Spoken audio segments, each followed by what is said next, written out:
Bismillahirrahmanirrahim. Innal hamdalillah nahmaduhu ta'ala wa nasta'inuhu wa nastaghfiruh wa na'udzu billahi min shururi anfusina wa min sayyiati a'malina. May yahdihillahu fala mudilla lahu wa may yudlilhu fala hadiyalah. Asyhadu an la ilaha illallah wahdahu la syarika lah wa asyhadu anna Muhammadan 'abduhu wa rasuluh. Sallallahu alaihi wa ala alihi wa sahbihi wa sallama tasliman katsira, amma ba'd. Nah, sahabat rasyid rahimani wa rahimakumullah, Al-Imam Muslim rahimahullahu taala dalam sahihnya meriwayatkan sebuah hadis dari as-sahabi al-jalil Abu Hurairah radhiyallahu taala anhu, bahwa Nabi Muhammad sallallahu alaihi wasallam bersabda,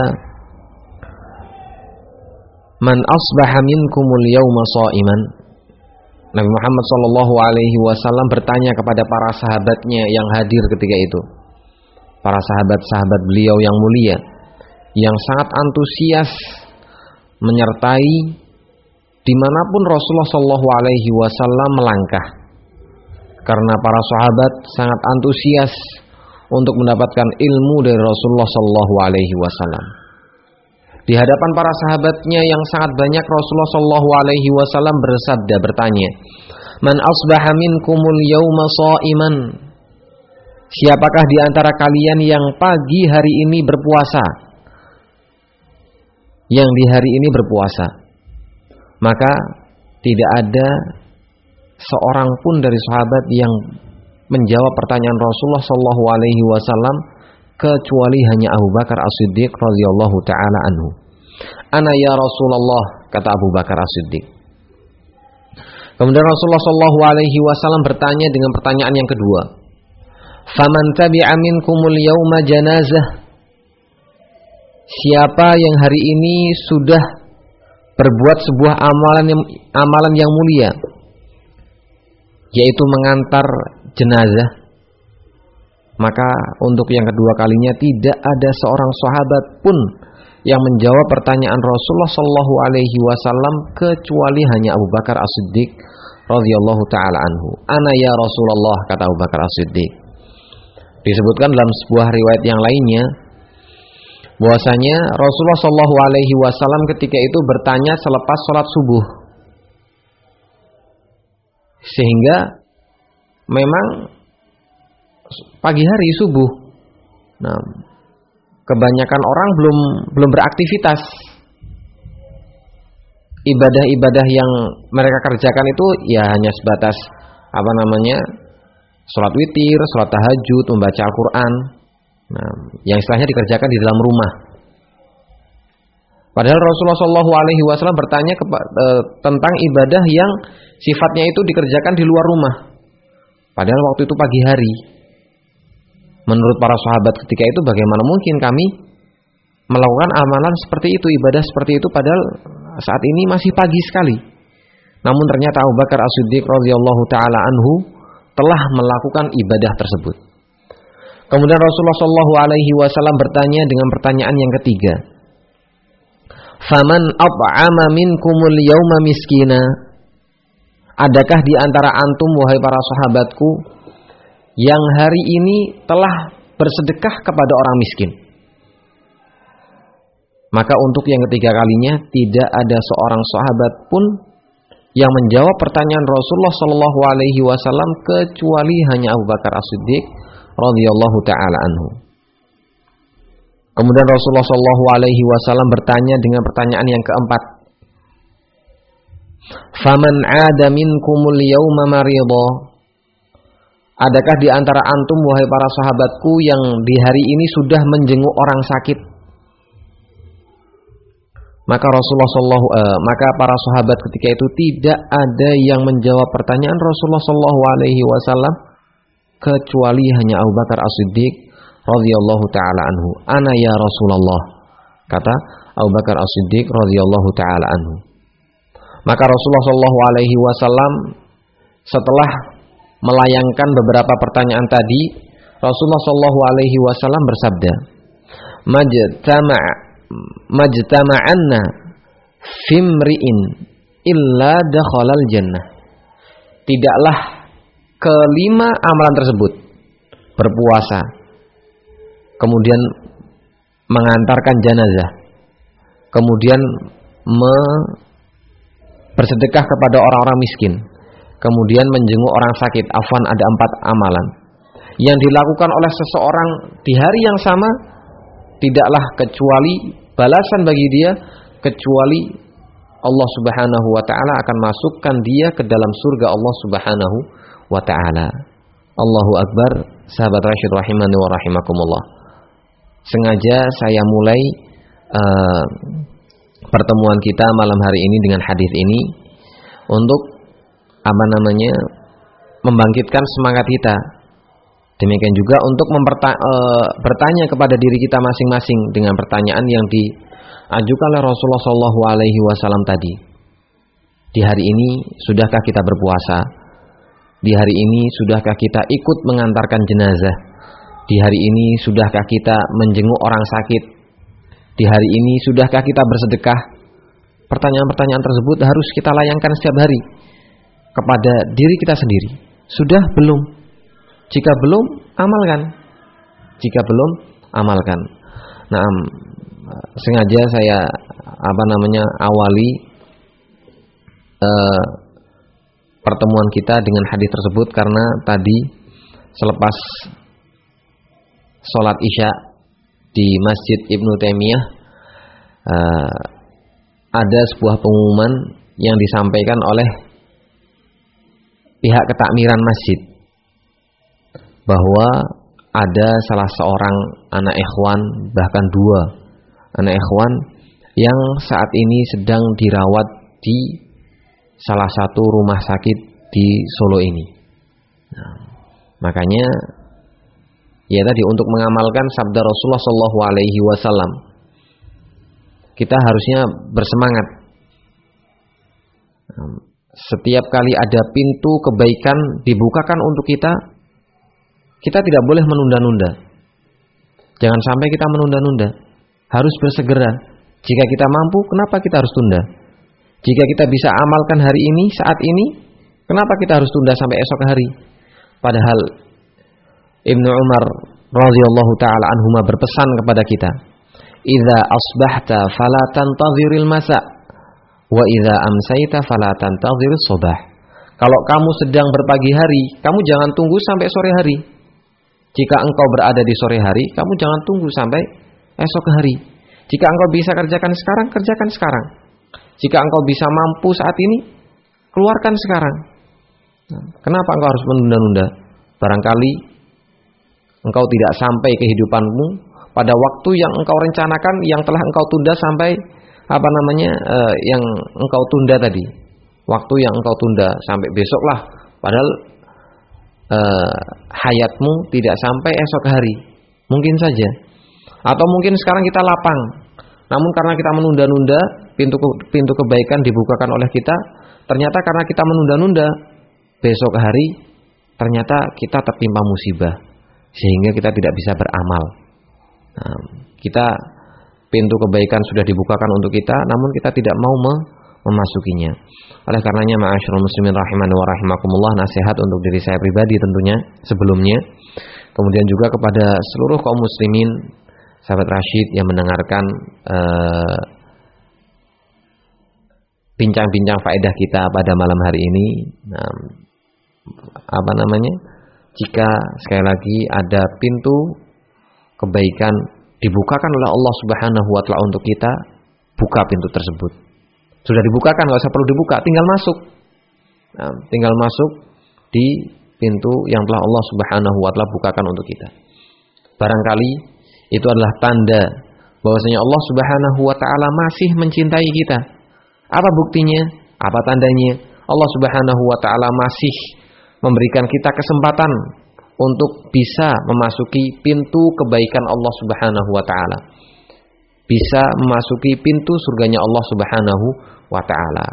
Lalu pertanyaannya, kenapa kita harus menunda-nunda? Kenapa kita harus mengatakan nanti sajalah? Kenapa kita harus mengatakan harta yang saya pegang Saya masih membutuhkan, padahal dia nggak membutuhkan. Hanya ingin dia simpan atau untuk urusan-urusan dunia yang lainnya. Nah, begitulah sahabat Rasyid rahimani wa rahimakumullah. Nah, mukadimah dari pertemuan kita malam hari ini. Nah, sahabat Rasyid rahimani wa rahimakumullah,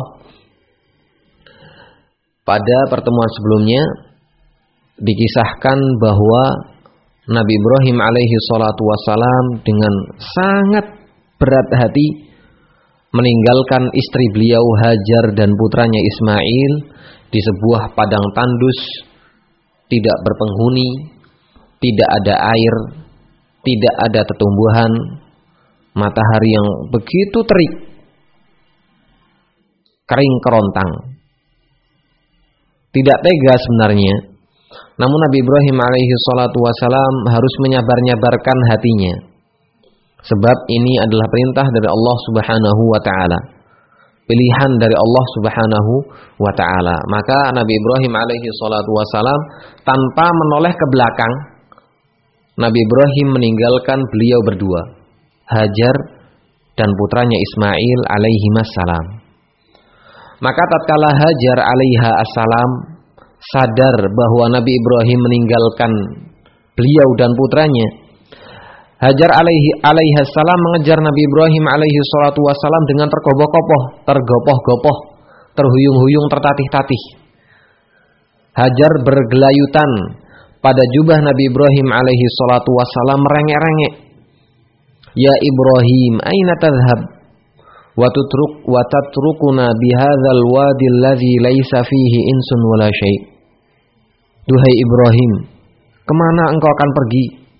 Tegakah engkau meninggalkan kami berdua sendiri di sini, di lembah yang tandus dan tak berpenghuni ini? Namun Nabi Ibrahim alaihi salatu wassalam tetap berjalan, sama sekali tidak berhenti, tidak sesenti pun menoleh kepada Hajar alaihi salam. Seakan-akan beliau acuh, tidak memperdulikan istrinya Hajar alaiha assalam. Padahal sahabat Rasyid rahimani wa rahimakumullah, apabila engkau tahu segala yang bergejolak dalam hati Nabi Ibrahim alaihi salatu wassalam, benar-benar Nabi Ibrahim alaihi salatu wassalam hati beliau berat sekali, pilu, bukan seakan-akan, bahkan sama sekali tidak tega. Nabi Ibrahim alaihi salatu wassalam, beliau memikirkan buah hatinya yang terlantar di padang pasir. Beliau memikirkan Hajar yang terhuyung-huyung mengejar langkah beliau. Beliau memikirkan pertanyaan-pertanyaan Hajar yang senantiasa diulang-ulangi. Memikirkan bagaimana lembah yang begitu tandus dan tak berpenghuni. Sungguh sangat berat beban cobaan Nabi Ibrahim alaihi salatu wassalam. Hati beliau enggak tega sebenarnya. Antum bisa membayangkan ya sahabat Rasyid rahimani wa rahimakumullah, apa yang harus Nabi Ibrahim alaihi salatu wassalam tanggung, harus diendapkan segala rasa yang beliau alami, yang beliau rasakan dalam hati beliau. Namun sekali lagi Nabi Ibrahim alaihi salatu wassalam melakukan itu semuanya karena Allah Subhanahu wa taala, karena Allah Subhanahu wa taala yang memerintahkan beliau. Dan itulah perjuangan Nabi Ibrahim alaihi salatu wassalam. Sehingga Nabi Ibrahim alaihi salatu wassalam pun tetap berjalan, tidak sama sekali menoleh kepada Hajar alaiha assalam. Ketika Hajar alaiha assalam melihat Nabi Ibrahim alaihi salatu wassalam tidak bergeming untuk menoleh ataupun berhenti sejenak, berhenti satu langkah, Hajar alaihi salam tidak melihat hal tersebut dari Nabi Ibrahim alaihi salatu wassalam, maka Hajar pun sadar bahwa tidak mungkin Nabi Ibrahim alaihi salatu wassalam menelantarkan keluarganya, kecuali pasti itu adalah perintah dari Allah Subhanahu wa taala. Maka Hajar alaiha assalam bertanya kepada Nabi Ibrahim alaihi salatu wassalam untuk memantapkan jiwa beliau. Ya Ibrahim, Allahu amaraka bihadza? Duhai Nabi Ibrahim, Allahkah yang memerintahkanmu melakukan hal ini? Maka Nabi Ibrahim alaihi salatu wassalam pun akhirnya menjawab, "Na'am." Iya.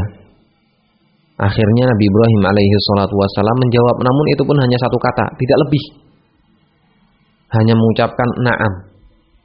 Maka dengan penuh keyakinan, cerminan wanita salihah yang benar-benar kuat keimanannya kepada Allah Subhanahu wa taala, Hajar dengan mantap berkata, "Idzan lan yudayyi'una Allah." Kalau begitu pasti Allah Subhanahu wa taala tidak akan pernah menyia-nyiakan kita. Akhirnya Hajar meninggalkan Nabi Ibrahim alaihi salatu wassalam dan segera menyusui Nabi Ismail alaihi salatu wassalam yang sedari tadi ditinggal sendirian. Adapun Nabi Ibrahim alaihi salatu wassalam saat beliau merasa keberadaan beliau sudah tidak dilihat lagi, ketika itulah Nabi Ibrahim alaihi salatu wassalam mencurahkan segala rasa, semua isi hati beliau kepada Allah Subhanahu wa taala sebagaimana yang termaktub dalam firman Allah Subhanahu wa taala dalam surat Ibrahim. Allah Subhanahu wa taala berfirman, "Rabbana inni askantu min dzurriyyati biwadin ghairi dzi zar' inda baitikal muharram Rabbana liyuqimus shalah faj'al af'idatan minan nasi tahwi ilaihim warzuqhum minas samarati la'allahum yashkurun." Duhai Rabbku, ya Allah, sesungguhnya aku tinggalkan anak keturunanku di lembah yang tandus ini, sama sekali tidak ada tetumbuhan, sama sekali tidak ada orang yang lewat. Inda baitikal muharram, yaitu di tempat cikal bakal berdirinya rumahmu yang sangat suci. Rabbana, duhai Rabb kami, liyuqimus shalah, jadikanlah anak keturunanku nanti adalah orang-orang yang taat beribadah kepadamu ya Allah. Jadikanlah mereka orang-orang muwahhidin yang hanya beribadah kepadamu, yang hanya mentauhidkanmu. Jadikanlah mereka adalah hamba-hamba yang senantiasa menegakkan salat, rajin ibadah, hamba-hamba yang sholihin. Faj'al af'idatan minan nasi tahwi ilaihim. Ya Allah, jadikanlah mereka dicintai oleh hamba-hambamu ya Allah. Jadikanlah kalbu-kalbu manusia itu mencintai mereka. Warzuquhum, ya Allah, anugerahkanlah, limpahkanlah rizki kepada mereka, anak keturunanku, la'allahum yashkurun. Semoga mereka menjadi orang-orang yang mau bersyukur kepadamu ya Allah. Kemudian Nabi Ibrahim alaihi salatu wassalam pun sekali lagi dengan berat hati, tidak tega sebenarnya, namun itulah perintah dari Allah Subhanahu wa taala. Akhirnya beliau meninggalkan lembah tersebut dan menuju kembali ke Palestina. Adapun Ibu Ismail alaihi wassalam, setelah perbekalan beliau yang sedikit itu sudah habis, perbekalan beliau sangat sedikit, hanya sekantong kurma dan sekantong air, tidak lebih. Maka cepat sekali perbekalan beliau habis, apalagi ketika itu panasnya sangat menyengat, terik sekali. Maka cepat sekali perbekalan beliau habis. Maka tatkala perbekalan beliau habis, Hajar alaihissalam bingung bukan main. Tentunya ma'asyiral muslimin rahimani wa rahimakumullah, Hajar bingung bukan memikirkan diri beliau sendiri, namun Hajar alaihissalam memikirkan Nabi Ismail alaihissalam, buah hati beliau, putra yang sangat beliau cintai. Maka Hajar alaihissalam berlari menuju bukit terdekat, yaitu Bukit Sofa, dengan harapan barangkali saja Hajar alaihissalam melihat orang yang bisa dimintai tolong. Namun kasihan sekali beliau, tidak ada seorang pun yang lewat yang bisa dimintai tolong. Dan tentu siapa pula yang mau lewat di padang tandus kering kerontang, tidak ada sumber kehidupan. Siapa orang yang mau lewat di lembah tersebut? Namun Hajar alaihissalam tidak patah semangat. Beliau dari puncak Bukit Sofa melihat ada bukit satu lagi. Bukit Marwah yang beliau maksud. Maka sambil menyincingkan bajunya, beliau pun terhuyung-huyung berlari menuju ke Bukit Marwah. Namun ternyata juga sama. Tidak ada seorang pun yang mampu dimintai tolong. Namun beliau tetap tidak menyerah. Beliau berhusnudzon kepada Allah Subhanahu wa taala, barangkali saja di saat ini ada orang yang lewat di balik Bukit Sofa, bukit yang pertama tadi. Maka beliau pun kembali berlari menuju Bukit Sofa. Ternyata di Bukit Sofa juga tidak ada. Tidak ada orang yang bisa dimintai tolong. Maka beliau pun berpikiran yang sama seperti saat beliau di Bukit Marwah tadi. Beliau berpikiran barangkali saja di Bukit Marwah ada orang yang lewat. Tadi nggak ada yang lewat, sekarang mungkin ada. Beliau tidak menyerah, tidak berhenti berhusnudzon, berprasangka baik kepada Allah Subhanahu wa taala.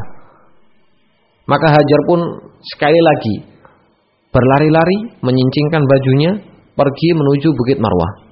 Terus demikian beliau lakukan dari Bukit Sofa ke Bukit Marwah, Bukit Marwah ke Bukit Sofa lagi, balik lagi ke Bukit Marwah, kembali lagi ke Bukit Sofa, sampai sebanyak 7 kali.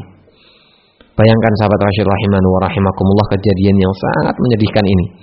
Penuh perjuangan, penuh perkorbanan seorang ibu kepada anaknya. Nah, beliau terus menerus demi anaknya bolak-balik antara Bukit Sofa dan Marwah sampai 7 kali. Akhirnya